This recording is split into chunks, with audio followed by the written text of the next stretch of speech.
Buenos dias, chiquitas. Welcome to my mess. Please don't look at it. Only look at this mess. Don't look at that mess. So the Met Gala recently happened. I was looking it up to see if there was any sustainable fashion on the red carpet. Not really. Barely any. But I was like doing a little bit more digging and looking into the clothes and the designers. This led me kind of down a little rabbit hole of interesting thoughts that also tie into the Coachella fashion, also celebrity fashion brand ambassadorships, and like how all of these are impacted by our current state of capitalism. But I didn't want to make a sit down video where I just sit down and talk to you about these topics because I want to go thrifting.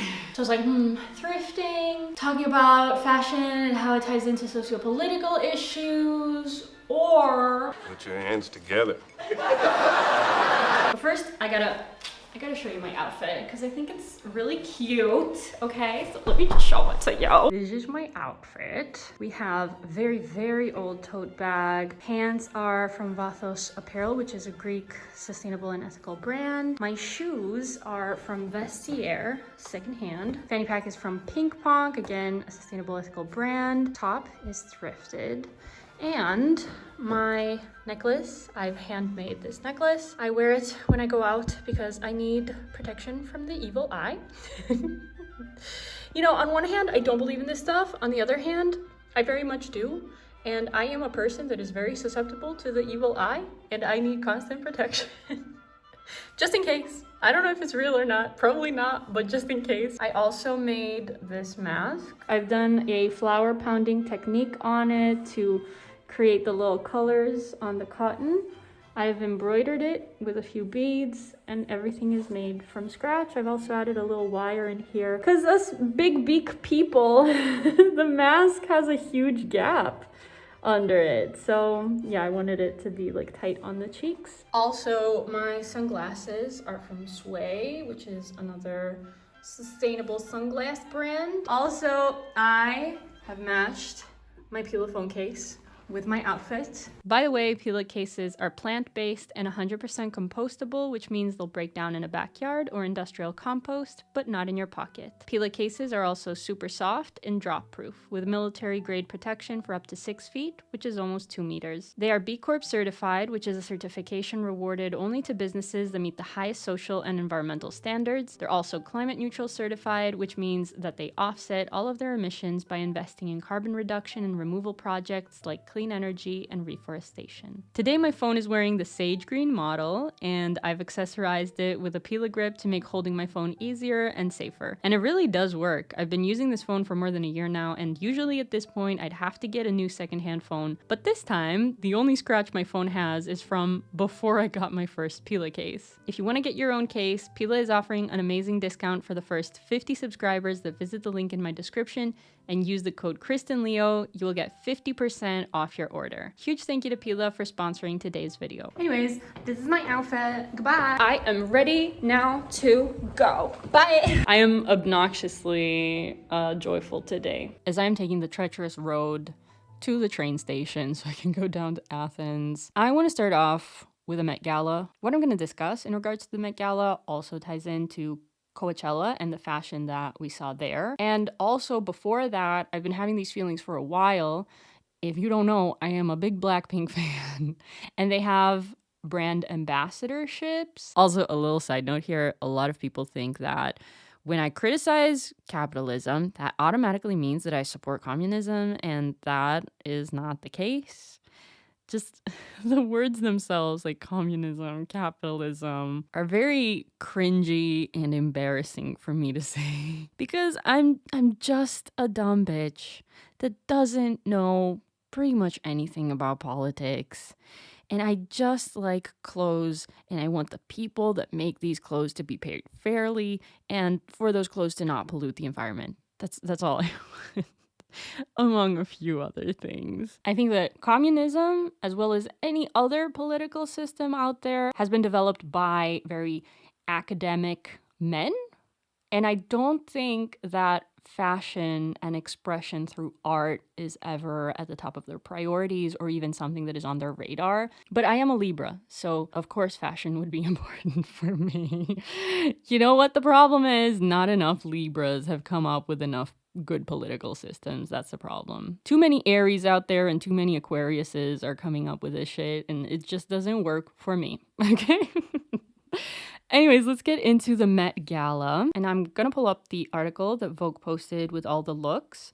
And of course, the first look is Kim Kardashian and Pete Davidson. And so as I'm going through this article, I'm trying to notice the brands that are mentioned.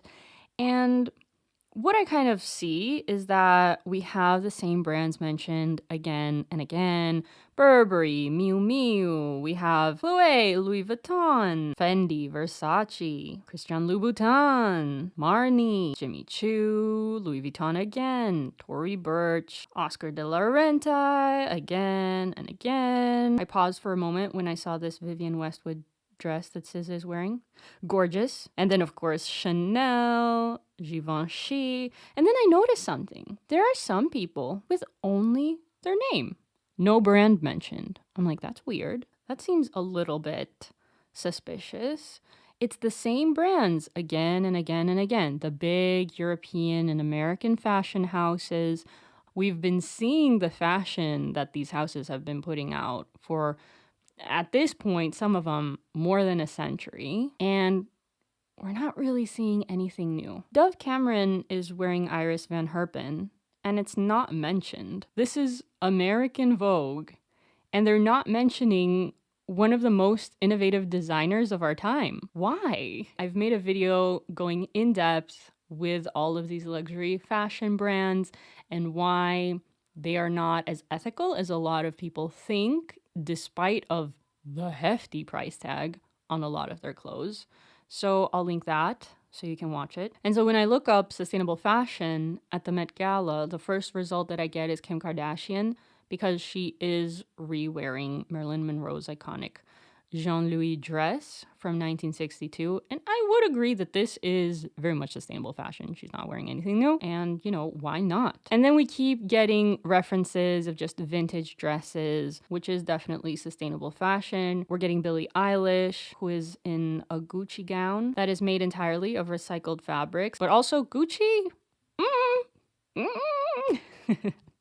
Again, you can watch my video where I talk about the luxury fashion brands. And like, that's about it when it comes to sustainable fashion, which is pretty sad. And what we're seeing here is the biggest fashion houses in the world that should be trendsetters, innovators, etc. And we already know, if you're watching this channel for a while, we already know that sustainability is the future of fashion. So it makes absolutely no sense to be putting out gowns and suits and costumes on the red carpet that are not sustainable. How have they not caught up with the times? Their budgets are insane. And the only one that does something sustainable is Gucci. And I bet you that it's only because Billie Eilish requested it. Sustainability is definitely not a priority for Gucci. We are talking about brands here that literally burn their leftover stock of clothes so that nobody can get them at a bargain. They would rather burn their stuff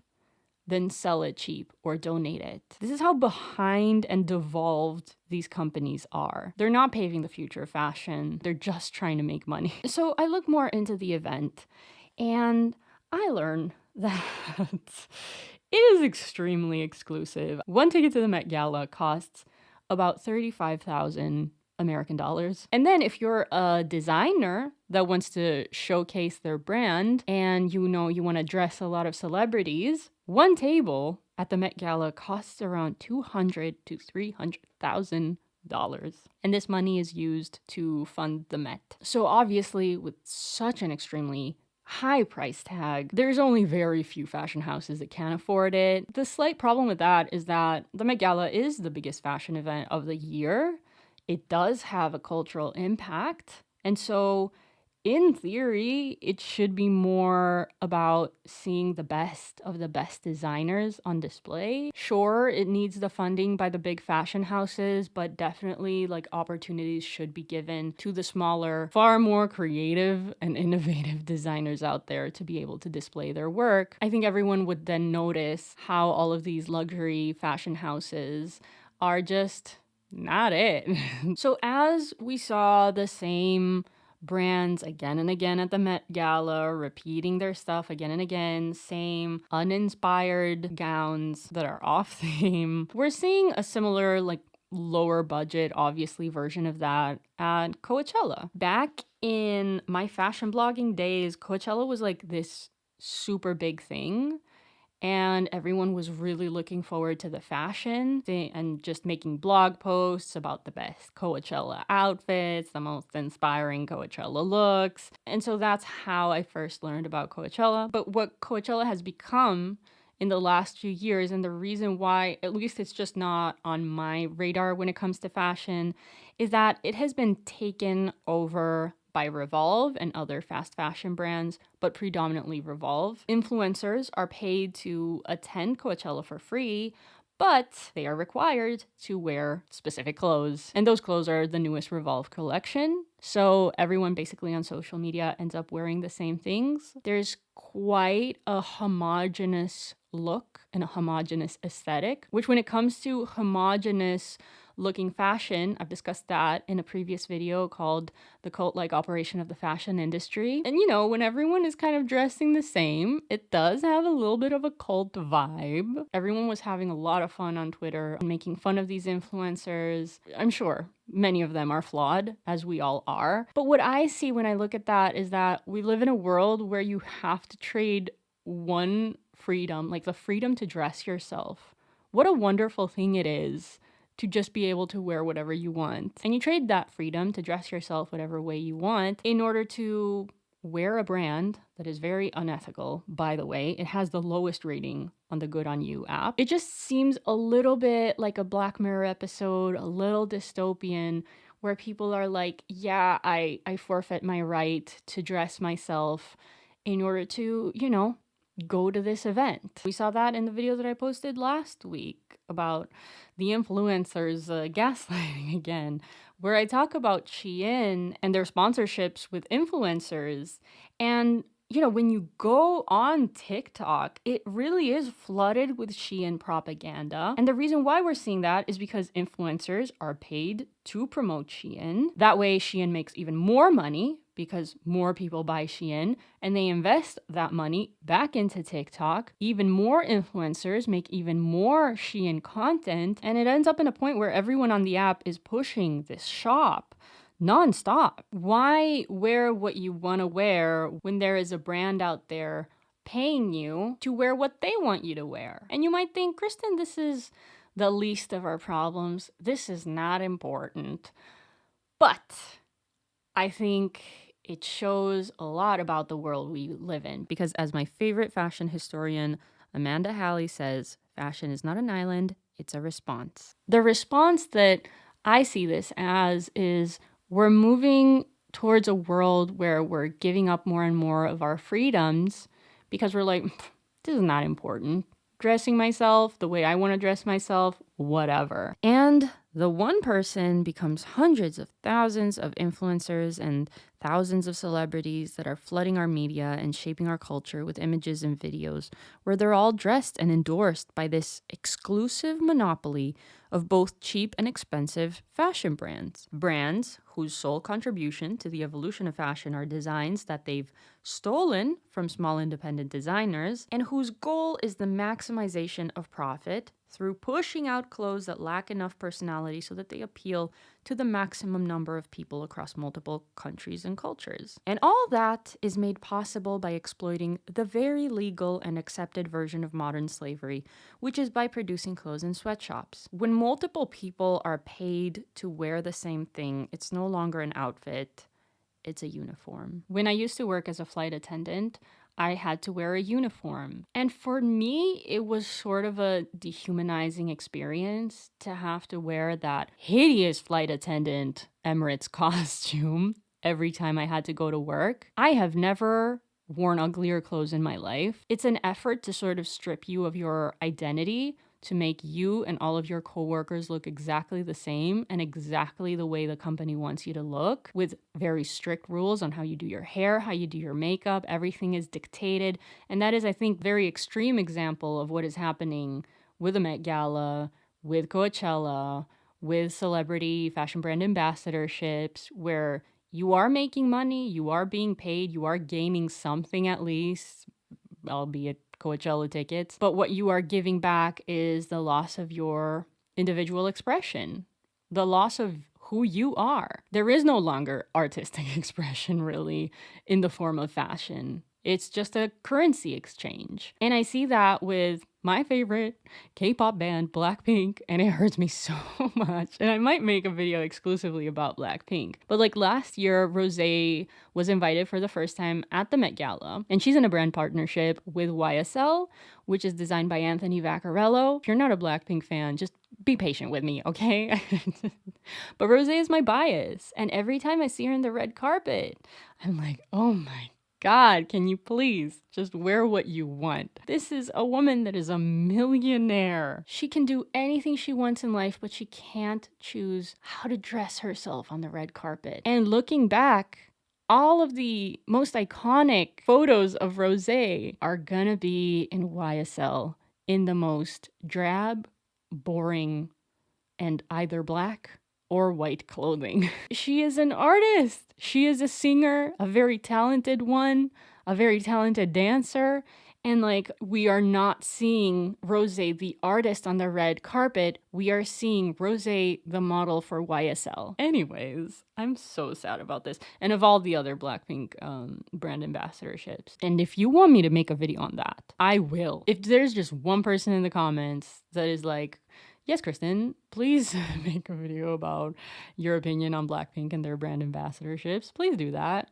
I will do it just for that one person, because I just want an excuse to talk about Blackpink. Anyways, I am going to add a counterpoint here, because there have been occasions where this has been very successful, the celebrity brand partnerships, I mean. One example is, of course, Audrey Hepburn in her iconic Givenchy dresses and clothing. The photos looking back at her fashion are iconic. So this can be done right, theoretically. But in the current state of capitalism, it certainly cannot, because these companies now exclusively work for profit to make things that are as marketable and sellable as possible. And so we're not really seeing anything innovative. We're not seeing anything creative. We're just seeing a repetition of the same stuff that sells again and again and again. At this point, the Met Gala, Coachella, celebrities, it's all just a big advertisement for us. And it doesn't seem like we're moving towards a world where art is becoming more liberated, more accessible.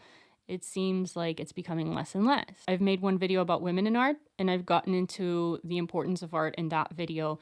So I'm not really gonna get into that here. But yes, I do think art is important. I think it's extremely important. I think we're gonna see a degeneration of fashion and every other art form.